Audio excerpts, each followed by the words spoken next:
राजा मुर्दे के ऊपर सोया और उसी रस्सी से अपने आप को बांधा। वह मुर्दा ना भैया उड़न खटोले की तरह उड़ने लगा। उड़ते उड़ते वो 7 समुंदर पार पहुंच गया उस 7 मंजिले इमारत पे। जाकर के भैया छत पे उतरा। उसके बाद रानी उस पे बैठी थी, राजकुमारी सोई थी। उतरा, अब ये गया अंदर, दरवाजा खटखटाया, वो खोली। जब वह राजकुमारी इस राजकुमार को देखी, वो कभी मर्द देखी नहीं थी। जब इसको देखी ना तो इसको देखते रह गई और मोहित हो गई भैया। राजा भी उसको देखा ना तो उसको जैसा कहीं देखा ही नहीं था सुंदर लड़की। उसने देखा तो राजा भी उसको देखते ही रह गया और एक दूसरे में वो लोग मोहित होकर के खो गए। कुछ देर बाद उन लोगों को होश आने के बाद एक दूसरे से उन लोगों को प्रेम हो गया।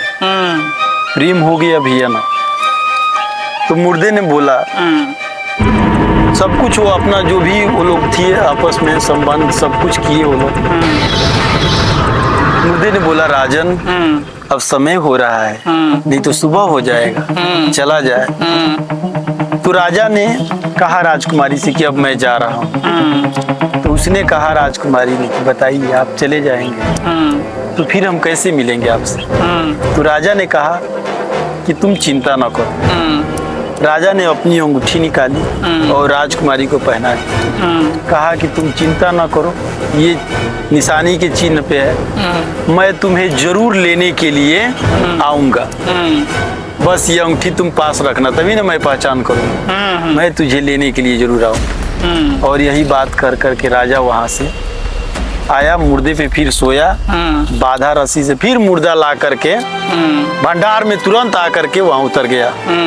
उसके बाद तब तक सुबह हो गई। राजा ने उस मुर्दे को पूरा आदर सम्मान के साथ फिर से सजाया धजाया, बाजा पूरा किया और ले जा करके उसके बाद उसका अंतिम संस्कार किया राजा ने उस मुर्दे का। ठीक है भैया। और वो मुर्दा अब उसका दाह संस्कार हो गया। राजा फिर आ गया और रानी की तलाश में भैया निकल पड़ा, उस राज्य के लिए रवाना हो।